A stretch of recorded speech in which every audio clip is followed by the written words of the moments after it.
I don't believe you're recruiting. If you are not capable of dealing with all of the stakeholders who have expressed an interest in a respectful manner, the expectations of candidate have shifted enormously from a time when we had none of these things, and the expectation was, that they had to wait, that they expected bias to be used, that they knew the numbers were not in their favor ever, and they almost never heard back. So today, they do expect to hear back because they know you've got that technology.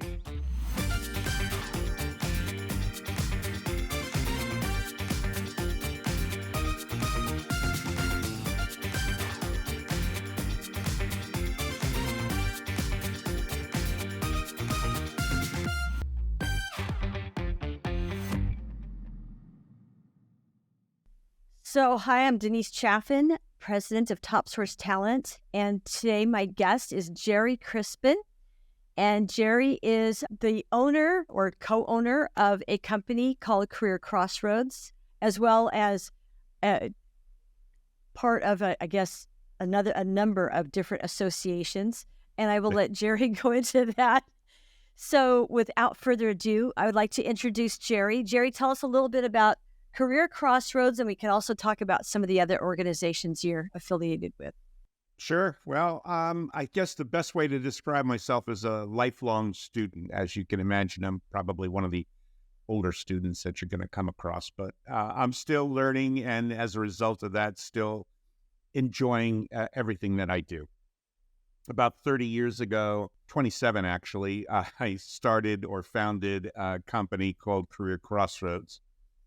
It was at the advent of the internet. I thought I was getting in late. I thought this was, it was going to be over before it even started. And for the most part, focused in on trying to better understand how people would change the way that they get jobs, change the way they look for people from an employer point of view. And that's the reason for the crossroads. It was kind of the intersection of where the candidates and the employers would be engaged. But over time, my writings and a variety of things, I basically wrote 8 books during the 90s that focused in on those kinds of things. But by 2000, 2002, we really got to a point with my first co-founder where we really saw something that was changing, and that was corporations were beginning to embrace the internet and obviously the tools there, and that was the beginning of that. But they weren't ready to share what they were doing publicly. They were reluctant because of not privacy concerns, but basically embarrassment, if you will, that they were playing with various kinds of tools to do things a little bit better. Or they thought that from a proprietary point of view, they were doing really cool stuff that contributed to them being at the leading edge of being able to hire people, which was totally crazy in any way. But they wouldn't go to a conference and share what they were doing, is the point. They would share what they did 2 years ago or a year ago. And so no one was talking about what we're doing right now because that's what was happening, right? So we created a community of people who are willing to share, who are compelled to improve what they do, who are passionate about the subject of recruiting, and we're typically leading large teams of recruiters in very large companies. So when you're hiring 10,000, 50,000, 100,000 people in a given year, the tools and the systems and your ability to invest is very different than when you're in a small or medium-sized company. So we would gather some of those folks together and ask them to share in real time what they're working on right now. And that became CareerXroads in effect. And that was a little over 20 years ago now. And each year it's continued to evolve. But in 2023, we had 5 1.5-day meetings that were hosted by one or more of our members. We have over 100 members. We have probably in those 100 members, we have about 4,000 recruiters who are in leadership positions who participate and talk to each other on our platform almost every month. We also run about 2 to 3 hour-long virtual sessions every week on some subject. It could be about background checks. It could be about how are you scheduling candidates? What tools are you using? How much does it cost? What are the problems with doing that, et cetera, et cetera. So would you say then that CareerXroads is kind of like a learning center then for the TA? It could be described as a learning center, Okay. in a sense. I think that's how peers learn. So I'm obsessed with the fact that in a community where you can trust the people in the room to Yeah. participate, Yeah, and that you means can. everyone in the room participates. No one is sitting there with a lump on a log. Right. So if you're in the room, you're going to get called on if you've been quiet, because we want to get the opportunity to hear your voice, to hear whether or not how you react to what other people are doing. Either you're doing the same thing, you're behind on some things, ahead on other kinds of things, but how do we, move the needle? How do we increase the value?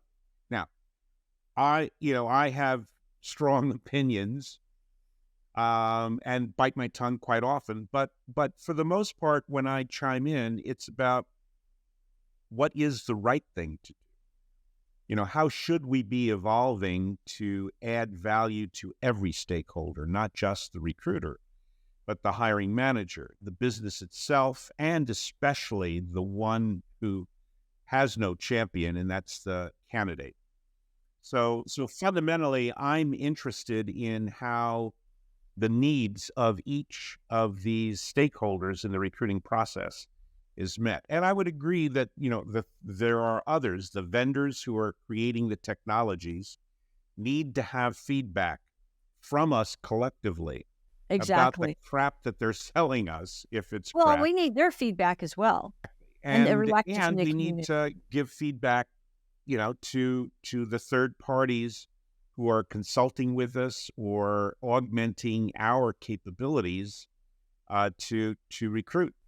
Really, and then so in that case, the word candidate can be very far-reaching because I was thinking about that earlier too. Noticed on your website, and one of the things that you had that's being discussed on there too is all of the different points, if you would, about the candidate experience and how it's becoming an increasing focus, right? For a number of reasons, we can go into that. But I think when I was reading, I thought this can also extend beyond candidates, though, to vendors and third parties, and Oh God, yes. because we Oh, all need what these candidates are asking for, which is sharing more information, providing timely feedback. Well, in this case, it was providing structured interviews, right, and timely offers, that type of thing. But I mean, the first two apply to so many of the different people who are involved in this industry. all of the stakeholders deserve respect, clearly, because they're engaged, they're involved, and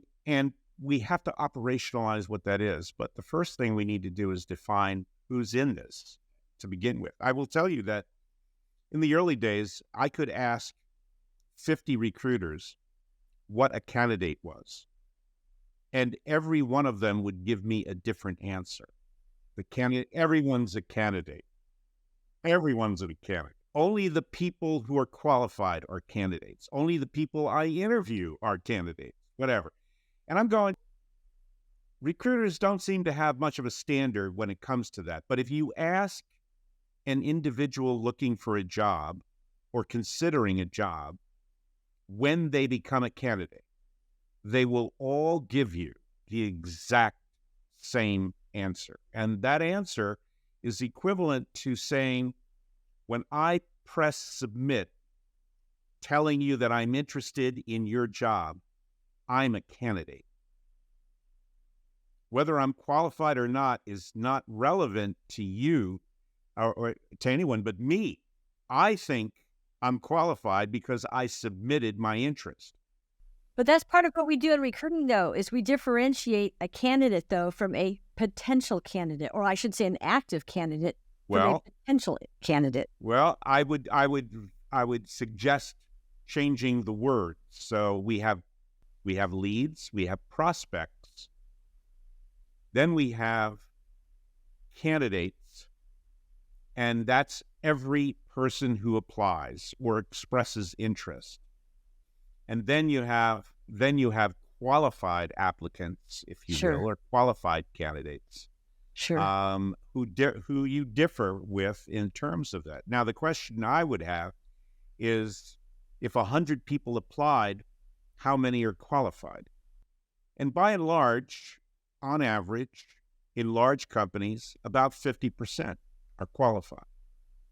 About 50% you could easily defend are not, at this time anyway, qualified. Sure. So I would ask, what do you do with those who are not qualified at this time? How do you respectfully tell them we're not going forward? What do you do with the 50 that are qualified, but maybe you're not going to see 50 people, so you're going to differentiate between those who are qualified and those who will be competitive as a final slate for the hiring manager, for example. Correct. What do you do with those who are qualified, conceivably could in the future compete for your job successfully, but you're not going to go forward with them? They're not going to be interviewed. And, how about the 5, let's say, that you do engage, you do interview, who do connect to you, who you only end up hiring one of? What do you do with the other 4? Right. Do you ignore them? Do you just let them, sit fallow, out there and start all over the next time you have at one of those openings? Or that's usually what happens. Do you treat them differently as well? So I'm of the ilk that our technology should be helping us shift our practices to do things so much more nuanced than we ever did before. And I think some of the software now that we're using will enable us. I know, like with LinkedIn, if you do a LinkedIn posting, it'll ask you when you do the posting, do you want to send out the following messages to candidates who don't fit? And so I posted a position the other day, in fact, and there were 14 people who applied and not one of them met the criteria. And so I did. All I had to do was check a little box, and then I crafted my own little message and sent it out to all of them, and it went out to all 14 at the same time. So there is, I think, some software technology. Well, there's plenty of it. Yeah. There's plenty of it. The issue is who uses it. Right. And how many? The data suggests that less than a quarter of the companies use it. Interesting. So you are unique. I didn't how realize you are handling I that. didn't realize that. Well, if you look at their backgrounds, because again, you just made a good point. If you look at their backgrounds, they have great backgrounds, just not for the position I was recruiting for, right? So looking at some of their backgrounds, I thought, I wouldn't mind staying in contact with these people. Plus, what happens then too is they wind up connecting with you, and they become part of your. You don't have to convince well, me. Yeah. I worked for Johnson & Johnson in the age of the dinosaurs, when a post office worker would bring in a bag. Oh, sure. Of filled with with envelopes, and they would put them in the equivalent of those little wading pools for kids. Yeah. We had a wading pool for kids in the middle of recruiting, and it would be filled with thousands of those. And I had workers who came in from community organizations twice a week, and they looked at the outside of the envelope for the code of the rec, that had to be on the outside of the envelope. They would open the envelope, stack the resumes for all of the different recruiters. And the recruiters then would take the stack and go do their thing, right? Sure. However, every day, the recruiters who have decided these folks will not go forward brought that stack back of those who are unwanted. And those same community folks would either fill out a postcard or put a letter in that informed every single candidate either the status of their resume or that we're not going forward in a polite way. Interesting. This is prior to anything, right? No internet, no text messages, no email, no nothing. So 100% of the candidates we received were informed of their status on a regular basis. That's amazing. And Not everybody does that though. Few Even in companies corporate do America. that today. Right. Few. I don't believe you're recruiting if you are not capable of dealing with all of the stakeholders who have expressed an interest in a respectful manner. Well, and the things like we were just talking about, though, with the technology, the software that's out there, it's so much easier than opening up all these envelopes and then responding to each person. I mean, it's just so much. Like I said, I was able to reach out to 14 people with one little click and crafting my own little message back to them, right? You make a great point, though, Denise, because the end result is the expectations of candidates have shifted enormously from a time when we had none of these things, and the expectation was, that they had to wait, that they expected bias to be used, that they knew the numbers were not in their favor ever, and they almost never heard back. So today, they do expect to hear back because they know you've got that technology. They expect you to manage your bias. They expect the numbers to be closer in their favor to at least getting some information that will help them compete more effectively in the future. And you know what? They are not interested in waiting. No. Their expectation is that you're going to respond pretty quickly. Yeah. Maybe not instantly, but pretty quickly. Yeah. With some kind of feedback. And it's interesting, too, because when you do apply, I think online now, a lot of companies will send an immediate, we've received your application, somebody will be back with you in a few days.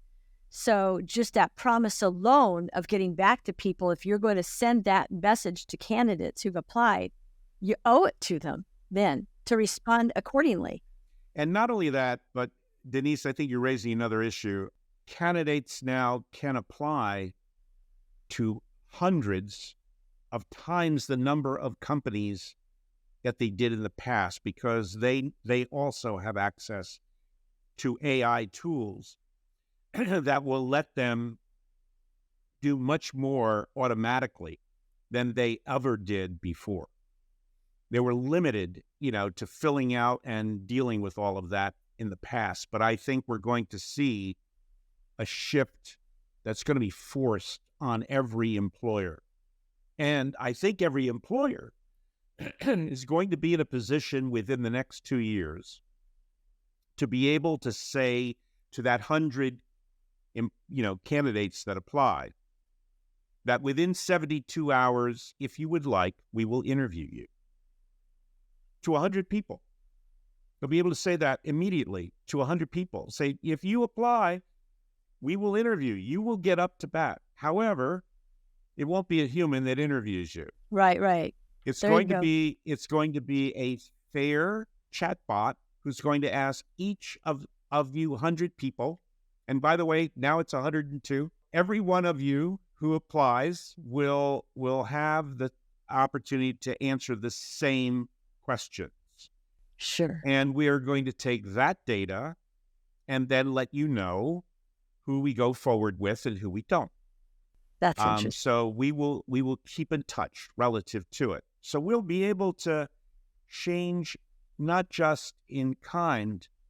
We're going to have to change our practices totally to adjust, if you will, to a whole different approach to recruiting, because every candidate will quickly learn that they can tell Chat GPT to adjust each of their applications to fit exactly the job description that was also developed by Chat GPT. That's an interesting conversation right there, because I had a discussion with another recruiter about that recently, and he is the university relations lead for a semiconductor company. In fact, we just did a podcast with him a few weeks ago, and he talked about candidates, especially coming out of school, and how they want one resume to fit all positions.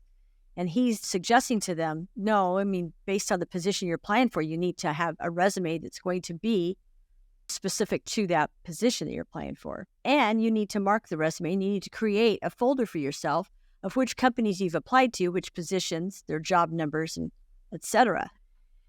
And so it's interesting because, and I know my own resume or my own bio has been directed towards maybe what a company might need, how my experience would fit the needs that they have at the time. So with that, though, using an AI tool, though, to create a number of different resumes, I mean, if you want to be relevant, though, in the community, we talk about company culture and how there's a big focus on that, but we also have to put some of the onus on the candidates themselves. And if they want to be relevant in their own community, they need to be honest about what their skills are.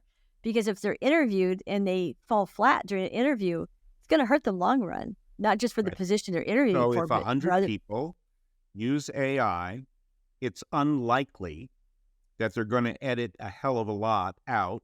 Right. The AI is going to provide a gray area, if you will. A lot. That demonstrates that this person has the skills, knowledge, and experience that relates to every aspect of the job description, which was also written by ChatGPT, by the way.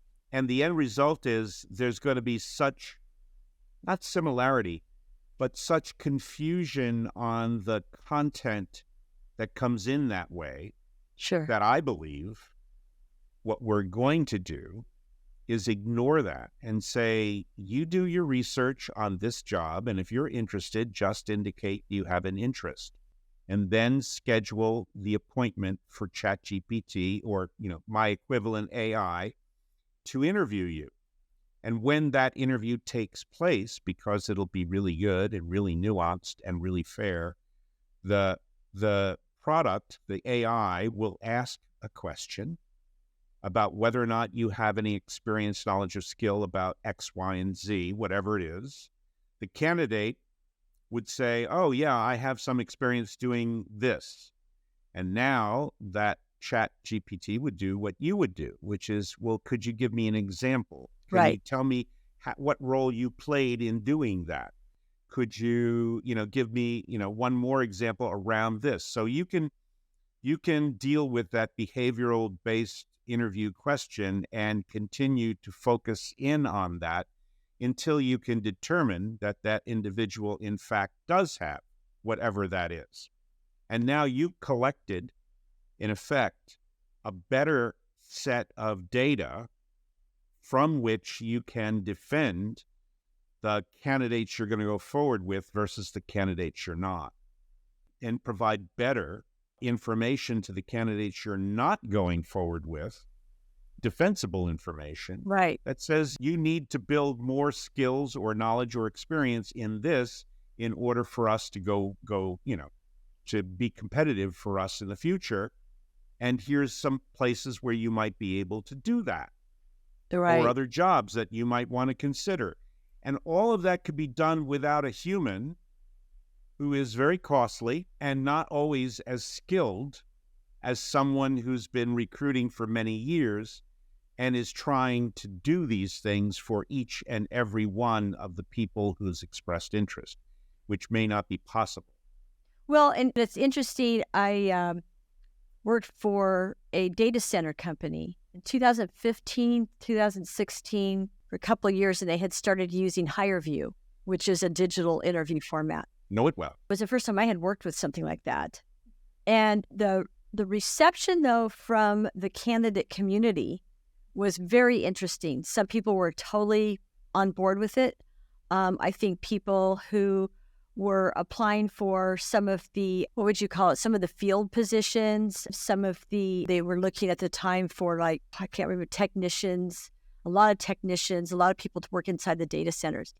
Those people were pretty receptive because, again, there were so many applicants, right? And Sure. there just wasn't enough manpower to interview them all. Not only that, but that software, even what's it been now, 8 years since we were working with it, actually did a great job grading the candidates based on their answers. And there were 3 answers that were verbal and 2 that were written. But the executives, people who were director level and above, struggled with it.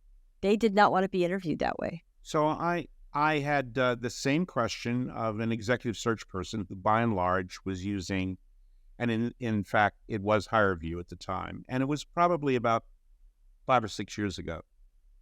And I asked him, I said, what is the reaction you're getting? Do people, resist? And he says, of course they do. I mean, it's very natural. They want to interview with the CEO. Right. And I tell them, well, here's your choice. You can interview with me, and I'll tell the CEO, he or she will decide whether or not they want to see you. Or you can tell them directly by answering these questions and having yourself videotaped.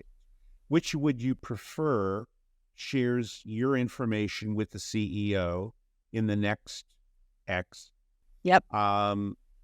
And almost all of them go, oh, now I get it. Yeah. I think I'd prefer prefer to look at the screen and answer the damn question. And still be considered. Because I get to practice it, and I'm pretty good at practicing and speaking, extemporaneously in response to these questions. So yeah, I would prefer that the CEO sees me directly rather than have you represent me. And the executive search person said, good. So here's the link to HireVue. Exactly. Yeah. Well, welcome to the new world. And it wasn't a hard interview. I mean, in terms of time exhausting, there were only 5 questions, right? It could be 3. So and these tools are getting better. Not only HireVue, but there's a whole series of more visual approaches to being able to do that. Now, if my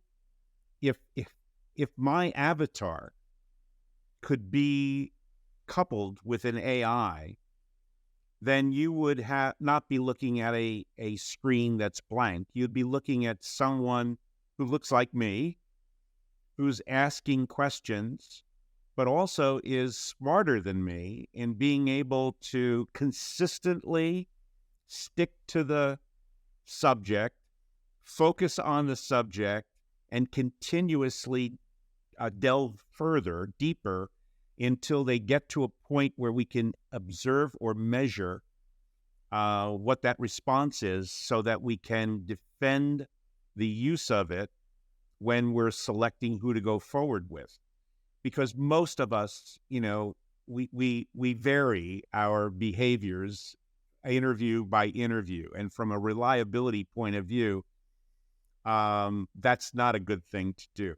So I'm absolutely convinced the next 2 to 3 years, we will see a perception on the part of candidates that they would prefer to have something that approximates human, and that looks, smiles, is caring in its approach, et cetera, et cetera. And we're going to get there pretty quickly. Well, it's just a matter of adapting to change. I mean, humans, we hear it all the time. Humans have a hard time adapting to change, right? But it's here, it's inevitable. And like you said a while ago, get on board or you miss the boat. So absolutely. Absolutely.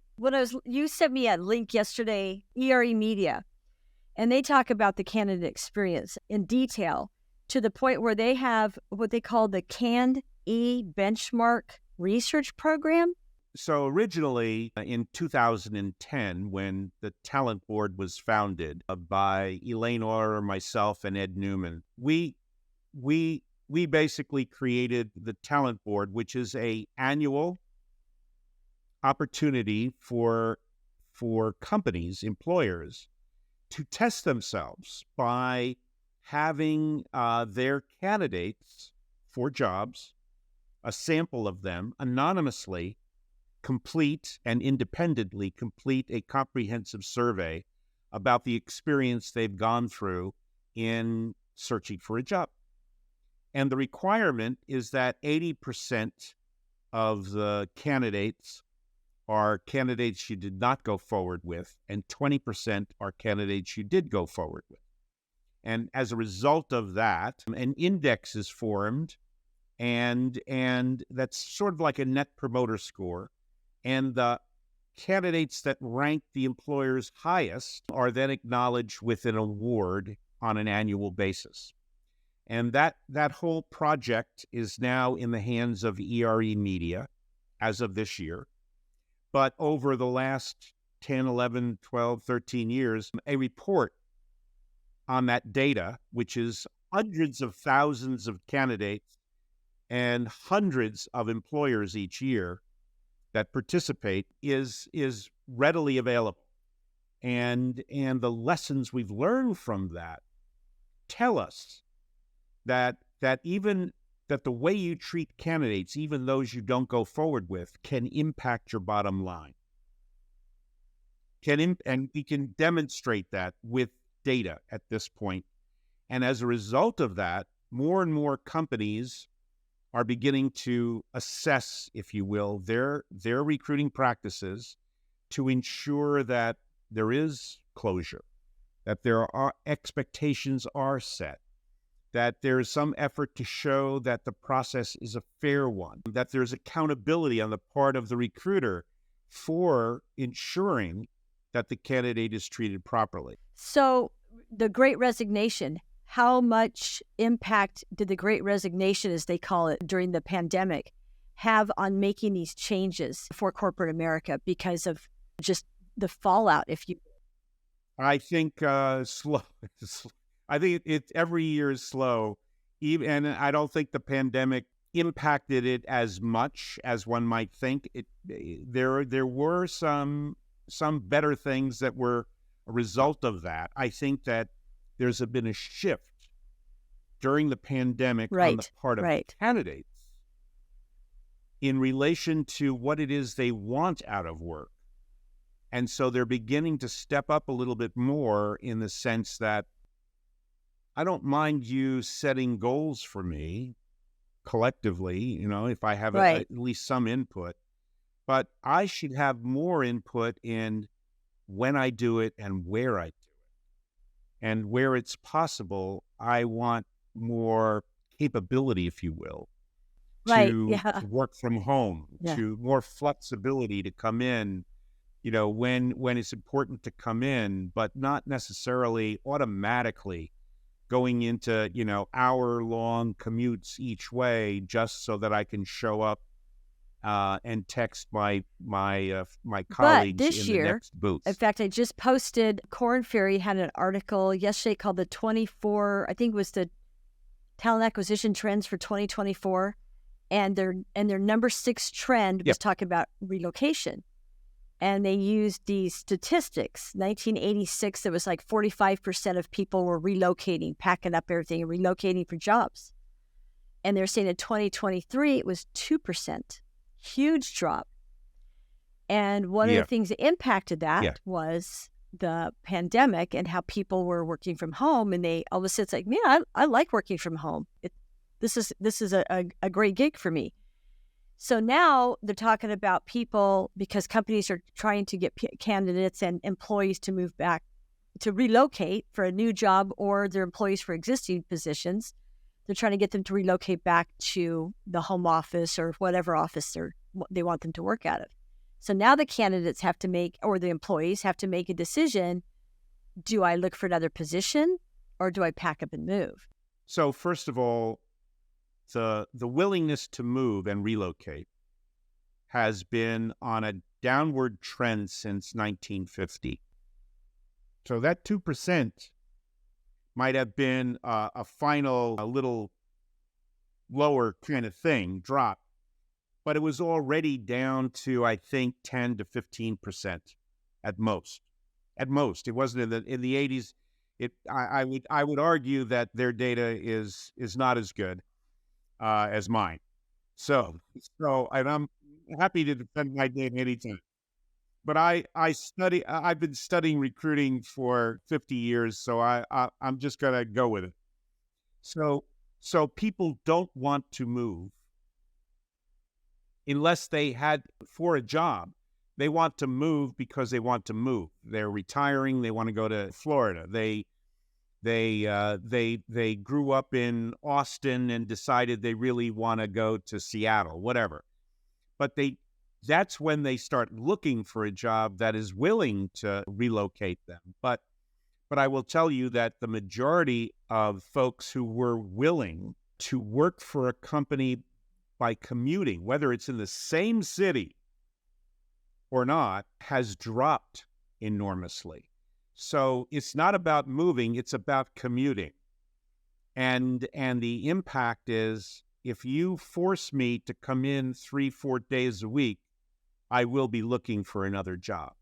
If you don't give me the flexibility to decide which days, because of the fact that I can only get on Monday, Tuesday, and Wednesday a third party to come in for the kids, then your idea of Tuesday, Thursday, and Fridays that I come in isn't going to work for me either.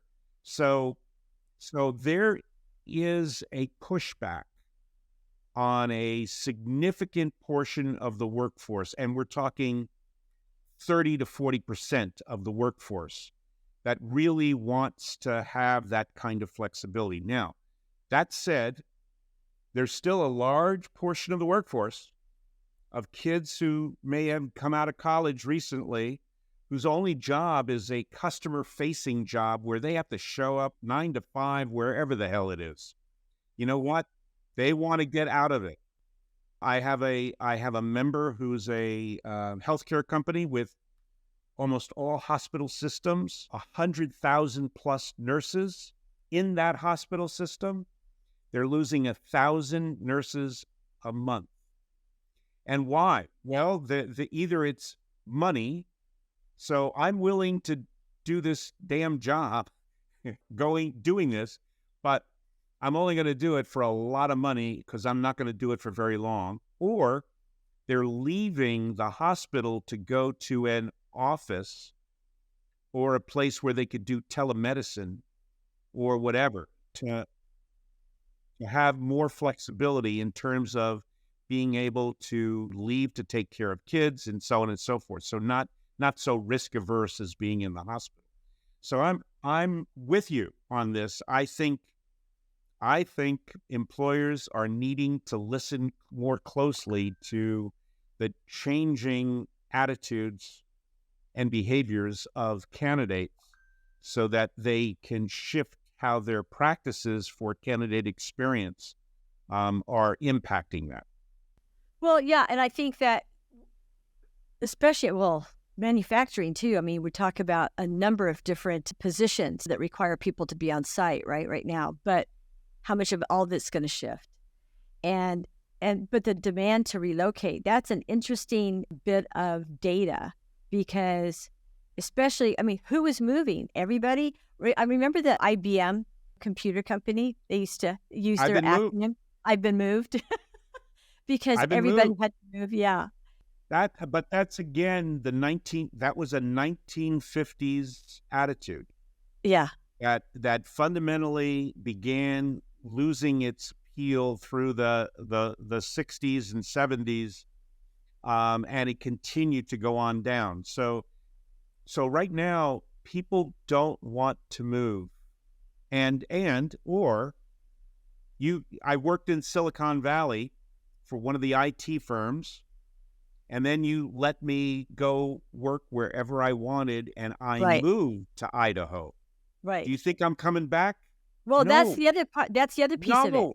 Well, with the pandemic, though, that's the other piece of it. People were able to move home, create their offices at home, and so all of a sudden they thought, well, I don't need to be here in the Bay Area anymore. To your point, so they picked up and they moved to Idaho or they moved to Nevada or wherever else is lower cost of living, right? Sure. And now their employers are saying, oh no, we need you back in the office. And that's where this article came up. It's like, So I'll tell you what.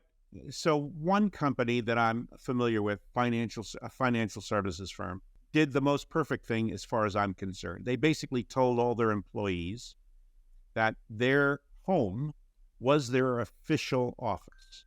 sure, And there were times when they want to come in to the office. There are times when their team would want them to come into the office. And there are times when their boss might want to come in the office. And there's times the company might ask them to come in the office. And they should be a conversation that leads to that so that right, there's agreement, etc. And when they go into the office, because their home is their official office, that the cost of getting to that office is expensible, including childcare. exactly. So if next week I need to go into the office for 3 days, then I'm going to get childcare for 3 days, And that's and back to the I'm company. going to have my my tolls and my gas paid for. Right. Now you know what? I would think when somebody tells me that, I'm going, I like that. And Gerry, going back to your career crossroads, though, one of the things that you mentioned early on, and I noticed on your website, is you have a lot of that kind of collaborative training and whatnot, and you guys are offering it for teams of people, right? Yes, we think I'm a fan of the fact that peers can help each other. Now, I do believe that on occasion, part of how you build a relationship is face to face. There is something we haven't quite really understood about the value add for face to face conversations and engagement. There's an intimacy about it. There's probably some messaging that occurs in face to face that we can't get even on a video kind of thing. But I do think that once there's this sense that I care about you, you care about me, that we have a community building, we can have conversations that are virtual and maintain our relationship. So it's really looking for the balance of face-to-face versus virtual these days in terms of how we operate. And so most of our activity is virtual on a week-to-week basis, but several times during the course of the year, we have, again, I said, meetings hosted by our members with about 40 to 50 people. One of our leadership meetings recently in September was in Napa at a vineyard hosted by Gallo, who's a member. And it's a tough thing to say, oh yeah, I don't want to go to Napa, drink wine and hang out with Gerry for a day and a half. And so the opportunity to do that is fascinating when you have everyone in the room willing to engage and participate and be fully engaging. So I'm a fan of that kind of learning. We have a variety of different ways of accomplishing that, but I think most of us will figure out how to do that for ourselves. You don't necessarily need a community like CareerXroads, but Yeah, but I think you do, though. I think you do need communities like that. There's a guy that just moved back here to Phoenix. In fact, I met him at the TalentNet Live conference in Dallas a couple of weeks ago. Sure. And that was a great event. Craig Fisher did a great job putting that on. And that was the first time I had attended. But I met a guy named Evan over there who's just moved back to Phoenix. And now he is setting up a Phoenix tech recruiters, kind of like a happy hour. We just make sure that the difference between a community and there's a significant difference between a community Sure. and a network. And a community really agrees to a certain set of values within the framework of the membership. Sure. A network, not necessarily. No, the network is It's just getting simply, together. show up and maybe we can help each other, maybe not. Yeah. I Yeah. may or may not care Well, it's about like a you. speed date. It's kind of like a speed dating session. Yeah. Yeah. So while you may not need to do that in a formal way, I do think there's a value in our profession to know, exactly as you said, to know that there are communities out there Yep. that can be helpful to you from that Right. perspective. And Exactly. so we try to go a little bit beyond where we are as a community of about 100 companies, most of which are large. We try to build other platforms, if you will, into our mix to Yes. help recruiters. So we do have a mentoring program that's free to all recruiters called Right. TA Talk Tank. So I'm waiting to, in fact, I would be happy to sign up as a mentor. Right now, I'm just signed up as a mentee because, again, Yeah, I do want to learn both. stuff. We Yep. we encourage people to do both because obviously when you profile yourself, someone's going to look at that profile and say, "Oh, I'm thinking about something that she's done. I would love to pick her brain."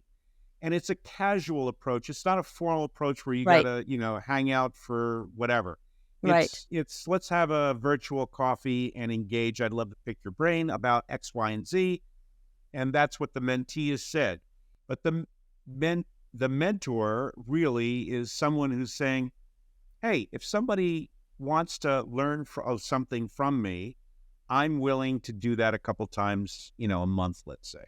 Right. And that's essentially what that is. We also offer a scholarship. We're launching actually for the fourth year a $10,000 scholarship for someone in talent acquisition or who is referred by someone in talent acquisition.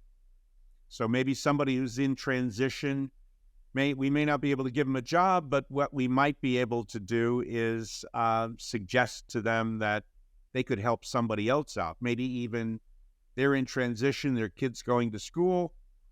Maybe their kid could benefit by a $10,000 scholarship. Last year, we had 1,000 applicants. And our members have volunteered to help us review all of the applications. And obviously, we want to treat everybody who applies, That's amazing. providing them with some information, even though we may not be going forward with it. Well, and I think, too, you've got the talent board, you've got the TA Talk Tank, CareerXroads, and then what is the last one you just mentioned? I wrote it down earlier. That's the CareerXroads Foundation. So Right. it's cxr.works/foundation. Community Up. Oh, Community Up is another one. And recruiters who are in leadership positions, we are willing to interview them specifically to be a member of CareerXroads while they're in transition, because we feel that at a leadership level, it gives them an opportunity to stay current, to engage their peers and colleagues, to potentially see some companies that are doing some ingrowth, but they're in a position then when they are competing for a job to talk about some of the activities that they're involved in through CareerXroads to help others think through their practices, improve their technology, and support one another. So that can help them become much more competitive for some of the positions that are out there. Well, okay, so we've been on this call for a while. We probably should wrap up. I would love to schedule another call with you, though, because we could go on and on about the candidate experience. Let me do this. I think there's one thing that we should really think about how all of this is evolving, and that is more data means better decisions for everyone. Employers have been using technologies to try to get more data, more effective data, to make better decisions about who could do the job. But by the same token, I think candidates need to be given the kind of data that allows for them to make better decisions. One of the trends, obviously, pay transparency, is an example of that kind of data being more and more accessible.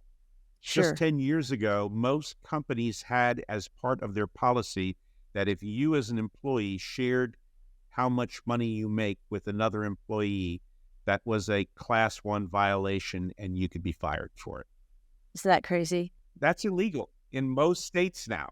Yeah. Not all, but I think there's most. 19 currently that are participating in the salary transparency. Last count. Actually, considerably more than that to some Okay. degree. But you're To right; some degree, it's but yeah. growing. It's Yeah. growing quickly, and cities as well. Right. So this pay transparency issue and the pay transparency directives by the EU, et cetera, all are coming to the fore because fairness involves having access to better data. And we should be the kind of person that says, here's how we pay, and here's where we are, by the way, in terms of gender, ethnicity, race, et cetera, differences in pay for doing the same job. And here's what we're doing about it to change that. Right. So that there is more equity in relation to that and more fairness in terms of what we do. So that's one. But there's a lot more. We should be able to learn as much about the employer as they learn about us. So if an employer requires that you tell them every relationship you've ever had professionally and why you left it, then you should be able to ask any hiring manager, how many people that look like me have you hired in the last 5 years, and where are they now? I love that. That's a great question. So we're moving in that direction. Yeah, and I hope anybody who's listening to this podcast knows that they can ask those questions. We're giving you the green light to ask those questions. We do, but there are consequences to those whose bias. There shouldn't be, though. There shouldn't be consequences. Doesn't matter. There are consequences to asking questions with folks who are not prepared to handle it. It is what it is. But still, I'm a fan. Anyhow, I am too. Thank you. I am too. Thank you, Gerry. We'll have other conversations, I'm sure. All right. Have a great rest of your week. You too. Take care now. Thank you for tuning in to another insightful episode of Talking TA with Top Source Talent. We trust that our discussions has provided you with valuable insights and actionable strategies for your journey as a talent acquisition professional.